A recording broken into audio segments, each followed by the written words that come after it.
El gobierno consiguió la media sanción para el presupuesto del próximo año. Toda una novedad en la era Milei, buscar un presupuesto nacional. Recordemos que 2024, 2025, la administración pública funcionó sin presupuesto, extendiendo el presupuesto del año 2023. Claro, imagínense un presupuesto que le falta 200% de inflación. O sea, un presupuesto que se manejó con absoluta discrecionalidad, con lo cual el próximo año va a ser muy distinto en materia de previsión de gastos y de control de gastos también, y de discrecionalidad en el reparto de los recursos para las provincias y para las distintas reparticiones del Estado. Vamos a primero repasar el momento en el que el gobierno ponía a prueba su sistema de alianzas y su nueva mayoría de la mano de los gobernadores y también de la alianza con el PRO y un sector del radicalismo. Se cierra la votación. 132 votos afirmativos, 97 negativos, 19 abstenciones.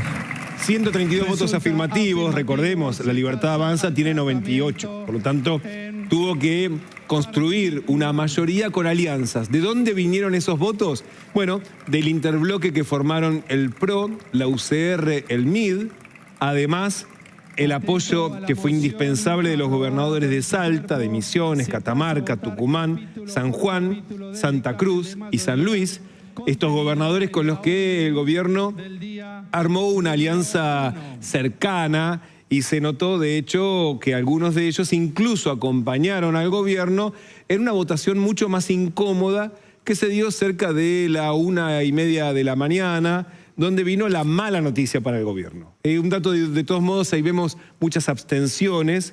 El bloque de Provincias Unidas, el que responde a los gobernadores de Córdoba, de Santa Fe, de Jujuy, de Chubut, decidieron abstenerse y no acompañar el presupuesto, pero tampoco votar con el kirchnerismo. Ahí ya se nota esa incomodidad de un sector que va a estar jugando entre ambos sectores, entre la oposición más dura y eventualmente puede llegar a tener momentos de alianza con el gobierno nacional, pero se les nota, uno escucha al gobernador de Santa Fe, al gobernador Puyaro, y suele ser mucho más crítico del kirchnerismo que de la gestión actual, pero no quiere ni votar con el gobierno ni con el kirchnerismo, y entonces están ahí, en la situación de abstención. Hay que ver cuánto les dura esa situación de abstención, sobre todo porque van a empezar a necesitar negociar fondos con el gobierno. Y absteniéndose, está bastante claro que con el método que tiene el gobierno de premiar con la billetera y castigar con la billetera, no les va a ser demasiado redituable. Pero bueno,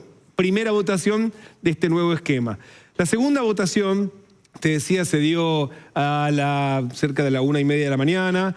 El gobierno había decidido que no se iba a votar, cuando era la votación en particular, artículo por artículo, como suele ocurrir, sino capítulo por capítulo. Claro, votar capítulo por capítulo, los capítulos, uno puede ser, por ejemplo, todo lo que son obras públicas, todo lo que es el sistema de previsión social. El capítulo 11 era una ensalada rusa, que tenía un poquito de todo. Por ejemplo, el gobierno había incorporado en ese capítulo 11 un artículo 75, donde con 20 palabras derogaba las dos de las leyes que la oposición había con mucho esfuerzo logrado sostener este año. Estamos hablando de la Ley de Emergencia en Discapacidad, que la oposición impulsó, que vetó el gobierno y que después fue reafirmada por 2/3 del Congreso, Senado y la Cámara de Diputados, y lo mismo de la ley que garantiza fondos para el sistema universitario nacional. En un articulito con 20 palabras se derogaban esas dos normas. Y además el gobierno había incorporado otras cosas, por ejemplo, claro, eliminaba lo que era la Ley de Emergencia en Discapacidad, pero le daba un instrumento al Ministerio de Salud para que actualice los montos de las pensiones, que de hecho si no lo hacía en forma, digamos, manual, había un método automático, trimestral, que debían actualizarse por inflación, de modo tal que no quedaban atrasados, y además garantizaba un instrumento para que una persona con más de 70 años que tenía una discapacidad laboral, se le podía otorgar un subsidio similar al de la PUAM, ¿no? Al de la pensión por invalidez, ¿no? Pero de todos modos, claro, eso fue en un momento de la votación donde venía calentándose el escenario en la discusión entre el oficialismo y la oposición. De hecho, vamos a repasar algunos momentos, un cruce entre Gabriel Bornorone, presidente de la bancada oficialista de La Libertad Avanza, y Máximo Kirchner, por supuesto, diputado de Unión por la Patria. Hace 120 años que la Argentina no tiene superávit fiscal. Hace 120 años que la Argentina no tiene superávit fiscal. Por eso es importante que nosotros apoyemos este presupuesto. También quiero decirle, ya que el bloque del kirchnerismo se está quejando de lo que digo, estuve viendo el presupuesto que ellos presentan como segunda minoría. Y el presupuesto que presentan tiene 55 artículos que generan más gastos. ¿Y saben qué?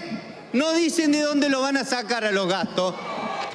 Este tipo de situaciones, como uno escucha acá, el equilibrio fiscal, la lluvia de inversiones que iba a venir, bueno, vamos a ver los números, porque la diatriba y la dialéctica y la fama de 10 minutos se termina ante la realidad de los números.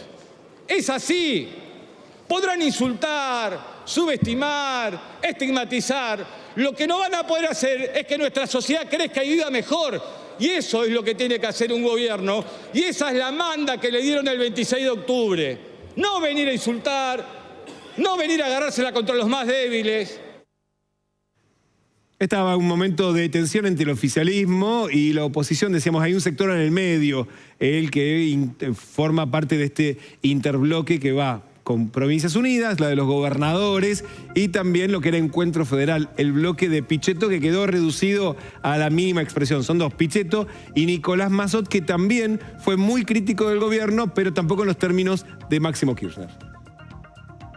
Acá no hay desestabilización, no hay conspiración. Acá lo que hay es una voluntad de discutir si una reducción de los salarios docentes a través de la baja intempestiva que hubo del fondo docente a principios de este gobierno constituye libertad con igualdad, o si una pulverización de las jubilaciones sistemáticamente por debajo de la inflación constituye libertad con igualdad. Hay también lugar para, por algún capricho, hacer obligatorio un fondo de cese que ya rige de manera voluntaria y que, como no ha tenido mucha adhesión, lo transformamos en obligatorio y lo subsidiamos desde el ANSES. No había para los jubilados, no hay para garantizar la movilidad de las asignaciones familiares que están derogando en este dictamen, y sí hay para subsidiar los despidos. ¿A dónde cuernos está la igualdad, está la libertad? Ahí Massot anticipando parte del debate de la reforma laboral que se les va a venir también en los próximos días a la Cámara de Diputados. Yo les anticipaba que el gobierno había logrado una mayoría de 132 votos para la media sanción. Fue ese mismo número el que acompañó la mayoría de los capítulos de la votación en particular, pero hubo un capítulo que fue rechazado. Fue rechazado por 123 votos, no logró la mayoría del gobierno, y donde yo les decía se incluyó de todo. La derogación de la ley de emergencia en discapacidad de universidades, que finalmente, por supuesto, fue rechazado, y también había una compensación para que se aumenten de una manera automática los programas del área de discapacidad. Eso terminó siendo también rechazado, que se habían incorporado para ver si, bueno, sacamos esto, pero si incorporamos algunas cositas, no les va a quedar otra que votarla. Y de hecho, Venegas Lynch, el presidente de la Comisión de Presupuesto y Hacienda, propuso incorporar a ese mismo capítulo algunos elementos que eran parte de la negociación. Uno, algo central para la ciudad de Buenos Aires, la garantía de los fondos de la coparticipación que un fallo de la Corte le devolvió a la ciudad después de que en el año 2020 se los quitase el gobierno de Alberto Fernández. Y además, fondos para la justicia, un fondo muy importante de más de 220.000 millones de pesos. Escuchemos a Venegas Lynch en un momento donde incorporaba esto al capítulo que tenía, sí, la polémica de la derogación de las leyes de la oposición. En primer lugar, se agrega un artículo relacionado a la coparticipación de la Ciudad Autónoma de Buenos Aires, dentro del capítulo 11, sobre otras disposiciones, a continuación del artículo 78 es el siguiente. Artículo 79. Facúltese al jefe de gabinete de ministros a efectuar las adecuaciones presupuestarias que resulten indispensables para atender los requerimientos que se originen en el cumplimiento de los actos procesales dispuestos por la Corte Suprema de Justicia de la Nación. En segundo término, se agrega un artículo en el mismo capítulo 11, modificación en las planillas de la jurisdicción 5, Poder Judicial. Leo artículo 80. Dispónese que el jefe de gabinete de ministros, a través de decisión administrativa, asignará dentro de la jurisdicción 5, Poder Judicial de la Nación, la suma de pesos 21.347 millones correspondiente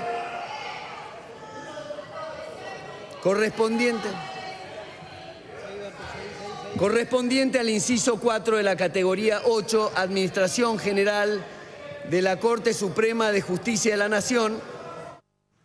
Sobre las bancas, entonces, producto de una negociación, incorporaban a ese mismo capítulo, insisto, donde estaba la derogación de las leyes de emergencia en discapacidad y de financiamiento de universidades, incorporaban estos dos puntos, más de 20.000 millones de pesos para el Poder Judicial y la garantía del pago de la coparticipación a la Ciudad de Buenos Aires. Y ya se había decidido que se iba a votar por capítulo por capítulo, es decir, ¿se votaba todo junto o se rechazaba? Y la pregunta es, ¿qué provincia iba a ir a votarle a favor de la coparticipación de la Ciudad de Buenos Aires?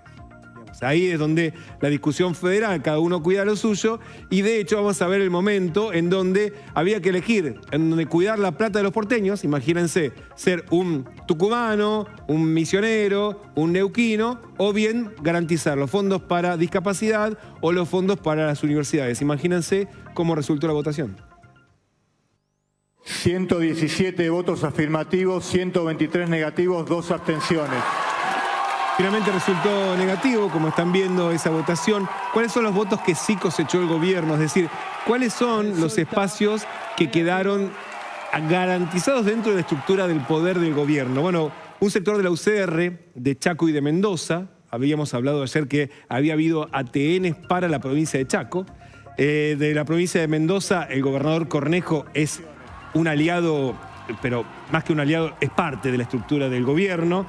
También de la provincia de Santa Cruz, votaron a favor, y después de los socios de los gobernadores, no solamente Chaco y Mendoza, el gobernador de Salta, el gobernador de Misiones y el gobernador de San Juan son los que sumaron votos a esta votación. Por supuesto, el PRO, que estaba muy interesado por la coparticipación de la Ciudad de Buenos Aires, y el bloque completo de La Libertad Avanza. Aunque, claro, de los votos de los gobernadores, algunos quedaron afuera.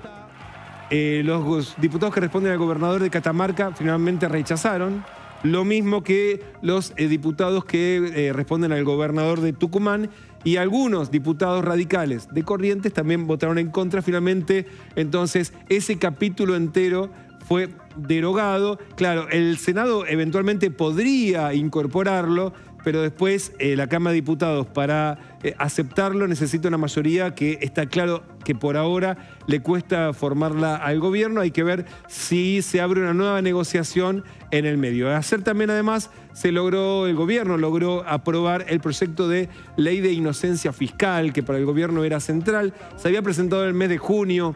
No había habido demasiado interés en la oposición para avanzar con esto. Estamos hablando de la ley que le garantiza a aquellos que sacan dólares del colchón, que no estaban declarados, de que no va a venir la ARCA, la ex-AFIP, a buscarlos.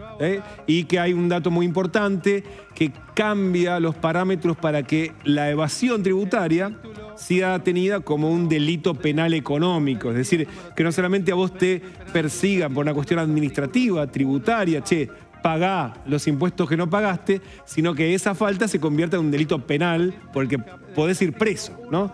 Eso se amplió, hoy es 1,5 millones de pesos la evasión simple y pasa a 100 millones de pesos la evasión simple, ¿no? Por lo tanto, ahí ya hay un margen enorme para que si evadiste, directamente vas, pagás lo que debías y se terminó, no hay ningún delito, la justicia no te va a investigar, pero el gobierno necesitaba garantizarse que aquellos que tienen dólares en el colchón y que el gobierno quiere que los incorporen al sistema financiero, que lo usen, que paguen con eso, no van a ser perseguidos. Ahora, por supuesto, falta la media sanción. Un ratito hablamos de qué pasó ayer en el Senado, porque hubo larguísima reunión en Comisión de Legislación del Trabajo por la reforma laboral y hoy tenemos además jornada de protesta precisamente por la Ley de Modernización del Trabajo.